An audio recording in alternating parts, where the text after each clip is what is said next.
Welcome back to another reading and correcting with me, Kindar, the Tiger Knights, and Ty, the Tiger Supervisor. These are where I read a chapter from one of my stories and correct it as I go. If you want to listen to these live, it's every Tuesday morning, 8 a.m. Eastern Time on Twitch. And if you are looking to support me, that is, on my Patreon. Today, we are doing Chapter 1 of Trustless Shadows, Book 2 in the Demons series. I don't slow down. I can't. Someone's life hangs in the balance. What happened here? The buildings are a blur, the pedestrians cursing as they barely move out of the way. I hear exclamations of wonder mixed in with the cursing. I'm faster than anyone they've ever seen, at least anyone human. Fortunately, what I am after doesn't seem interested in running all that fast, and I don't hear any indication the others are coming. So I might have a chance. The roar came? Come. All right, the roar came a few minutes ago, echoing out from one of the city's alley. Gunshots came right after. If I still had my support team from before I learned everything I believed was a lie, I'd have known about this before the police got involved. I'd have gotten an exact location and been sure I could minimize the casualties. Now, I come across them by accident, like this one. I do miss that from my old life. The growl comes, and I glance in a side alley as I rush by it. Beyond the people on the sidewalk, beyond the dumpsters, and vagrants searching in them for food, I see him, dark and lumbering after his quarry. The growls are to scare them, for them to run and give him a good hunt. If any of the shots hit him, they didn't hurt.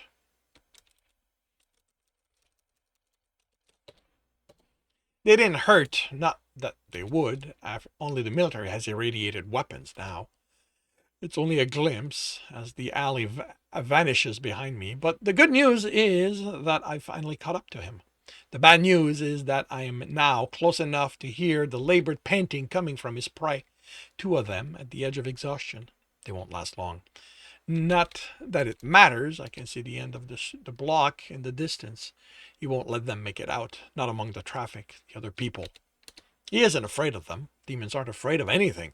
But they learn that being seen means the military will come. So they stick to the dark alleys away from public eyes.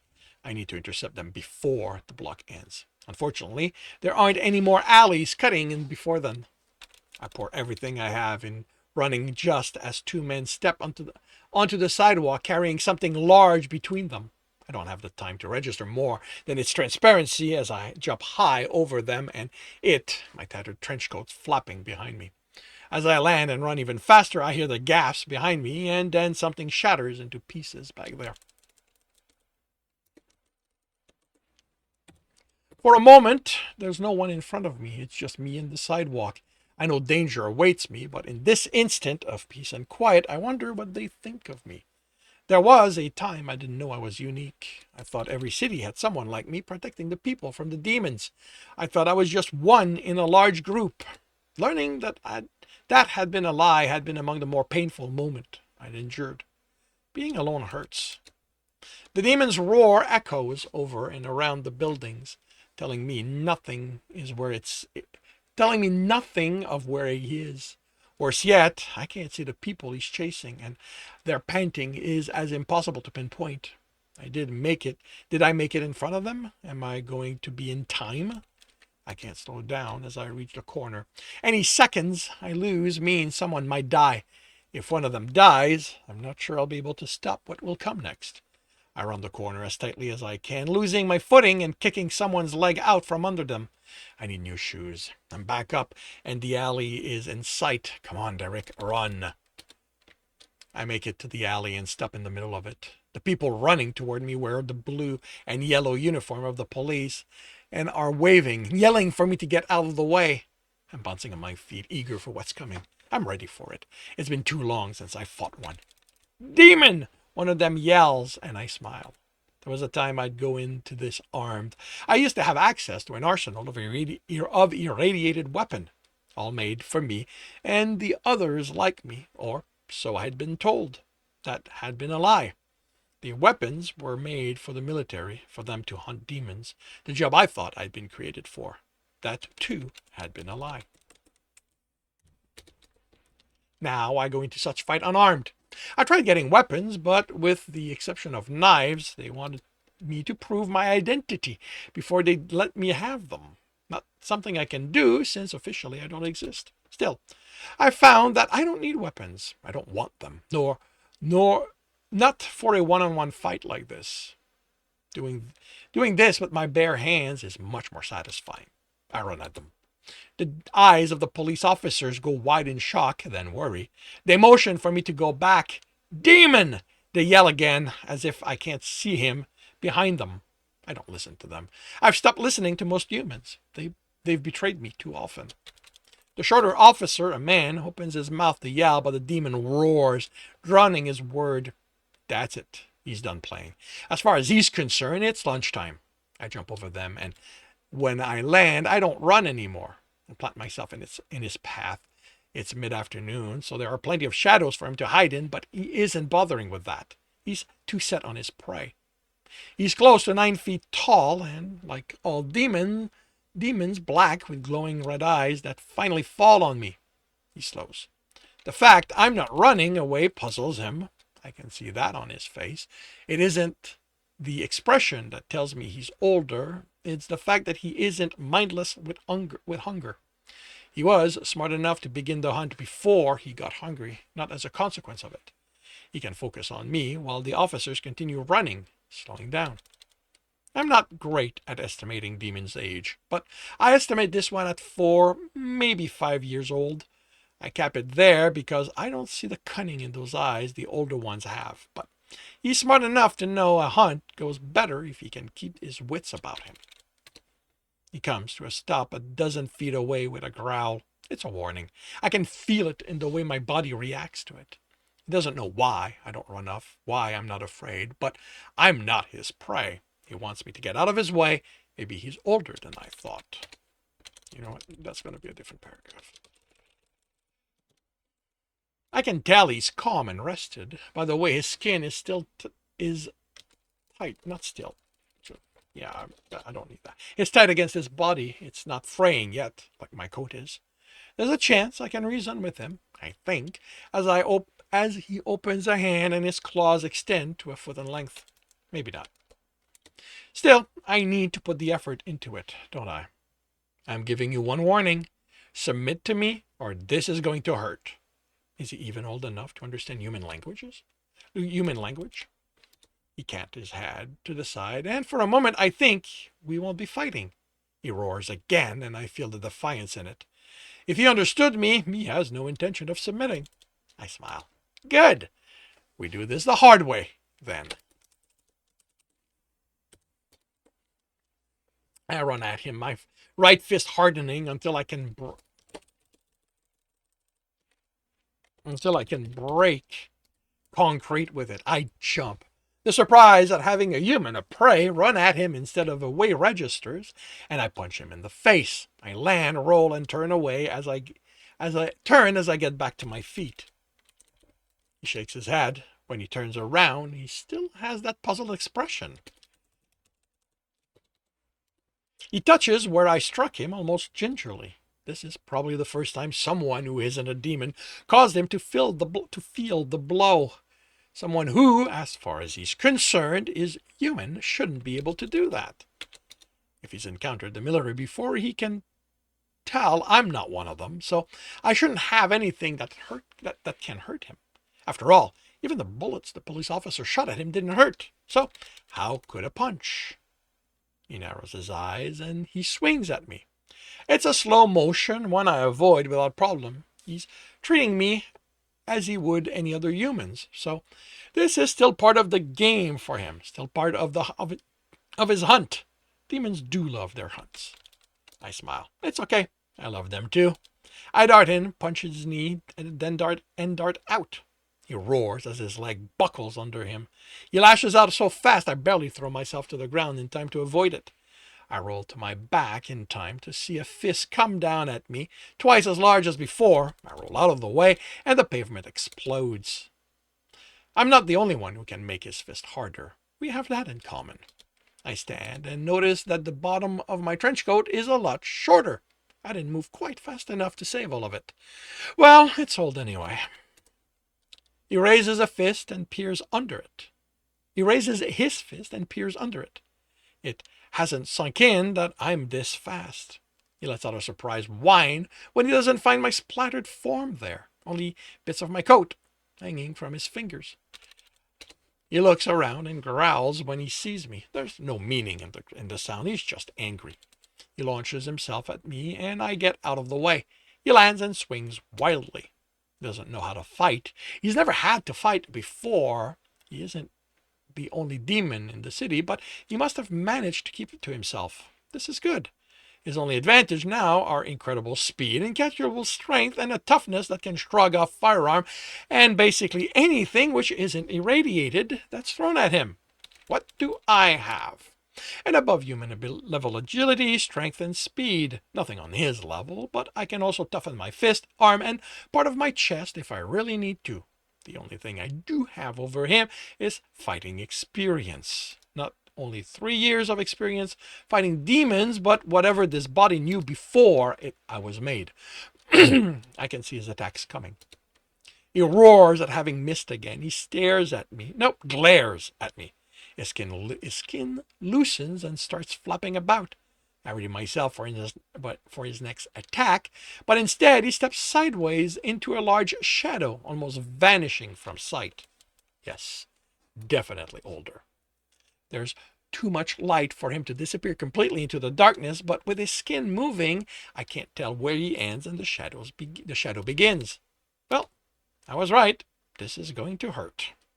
Before I can react to it, a part of the shadow detaches itself from the wall, and I fly backward. I land on my back and skid until I reach the opposing wall. That hurt. My chest feels like it might have caved in. I know it hasn't, but as I take a few labored breaths, it's what it feels like. Are you insane? Someone yells as I get to my feet. Get out of there! The army's on its way. Get back! I glare at the woman. You want him to kill you or something? Me? You're the one who's going to die. How are you even standing? Just keep your distance. I search for the demon. He hasn't chased me. He knows the darkness is his advantage, and while he doesn't know about my thermal vision, it isn't helping me. He's been standing still long enough for his heat signature to match that of the wall. She fires at the wall. Really? I stare at her. You're wasting more bullets? Do you even know where he is? Because I don't, and I know my eyes are better than yours. Move back to safety, she orders. This isn't something for civilians to get involved with. First off, you were running away from him, so you know you're not equipped to handle this. Second, I stood toe-to-toe, gutted to scream in pain, so explain to me why I should be the one moving to safety. She looks at me, stunned. I swear, there are days I don't know why I even bother with dealing with them anymore. At least before, people knew to get out of my way when I fought a demon. Might all have been some elaborate lie, but at least I didn't feel like humans had some sort of death wish. I push her out of my thoughts. Plural. If she doesn't move back, her injuries are on her. Not me. I scan the wall. I can't see him, but I make the best guess as to his location and run to it. Really? And run to it. My black skin forms an edge from hand to elbow. If I want to weaken him, I need to make him bleed.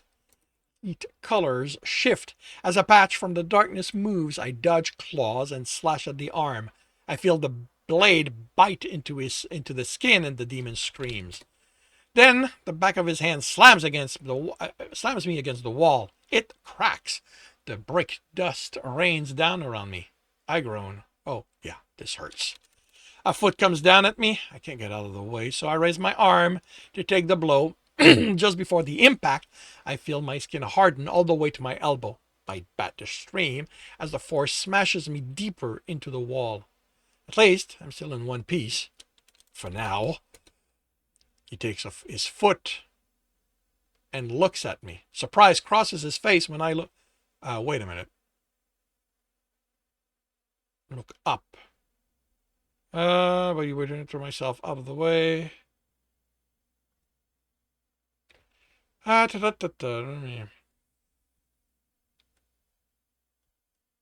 my arm. Take the blow. Yeah, I think he's supposed to be in the ground at this point. He takes his foot away and looks at me. Surprise crosses his face as I look up at him and smile. He raises his foot again, but he waited too long. I throw myself out of the way, and all he does is make a large hole.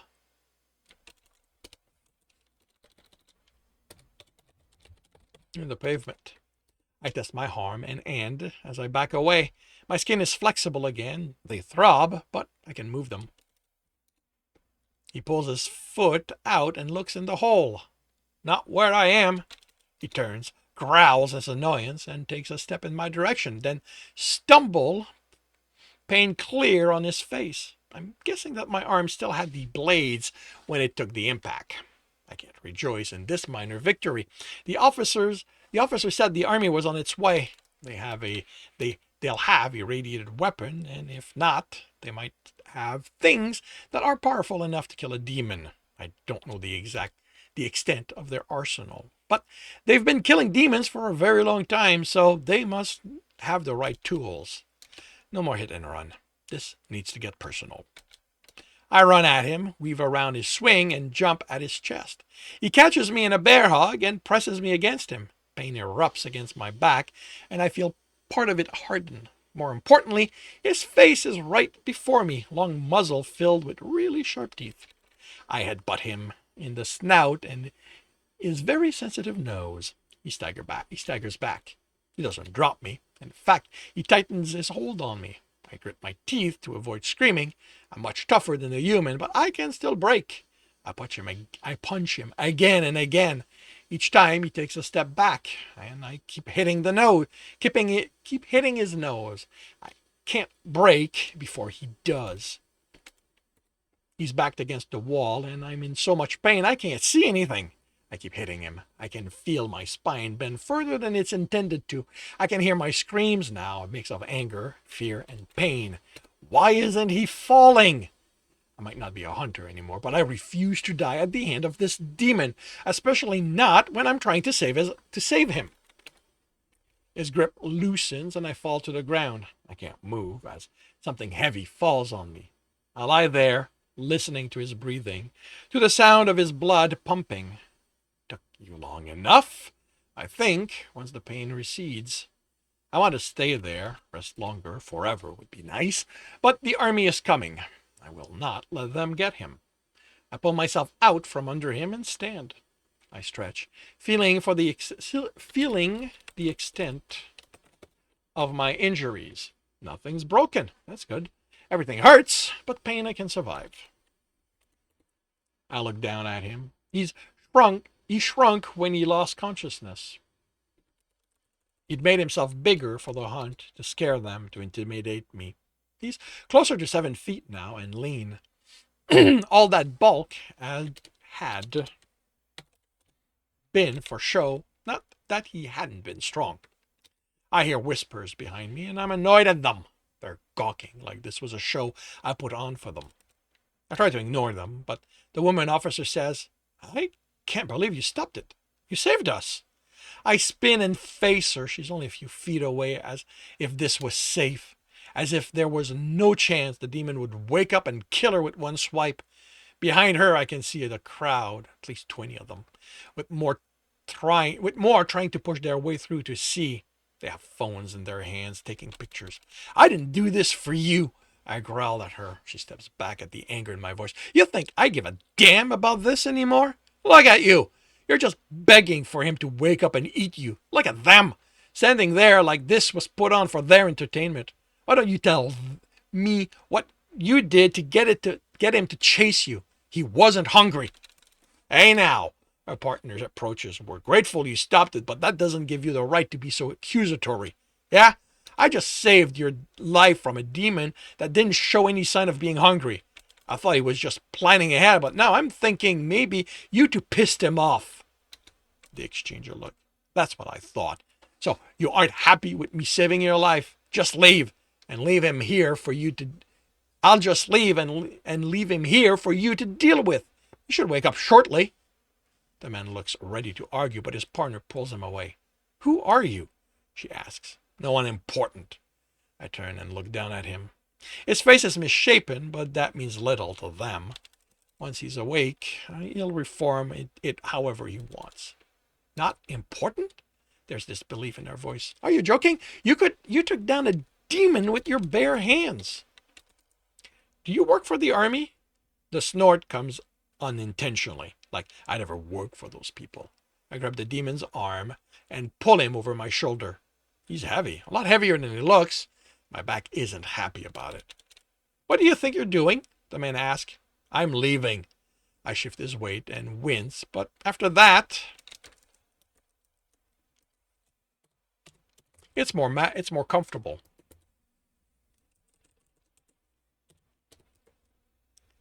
I take a step toward the crowd, and he steps in my way. You're not going anywhere, and not with that. When the army gets here, they're going to want to talk to you. I know, and that's why I don't intend to be here. He places a hand on the butt of his gun. I can't let you leave. I smile at him, showing teeth. Mine are normal, like that of a human, but he still takes a step back. Do you really want to get into a fight with me? After you saw what I did to him? His partner places a hand on his shoulder and pulls him away. You need to listen to her more. What should we tell the army? She asks as I walk by them. Whatever you want. I reach the crowd and it parts, snapping pictures. It isn't like I can hide any of this, and it isn't the first time I've been photographed. I pick up my pace as soon as I clear them. As long as I'm in the city carrying him, the army will be able to find us. So I need to be out of it fast. And that concludes chapter 1 of Trustless Shadows. If you are enjoying this, please leave a like. If you want to know when the next chapter will be up, subscribe and hit the bell. If you want to read the book, as well as the others in the series, they are available on Kindle Unlimited. If you want a different way to support me, that is on my Patreon, where you can get access to basically everything I've written. And if you want to listen to these live, it's every Tuesday morning, 8 a.m. Eastern Time on Twitch. Links are in the notes, and with that, I shall wish you a good day.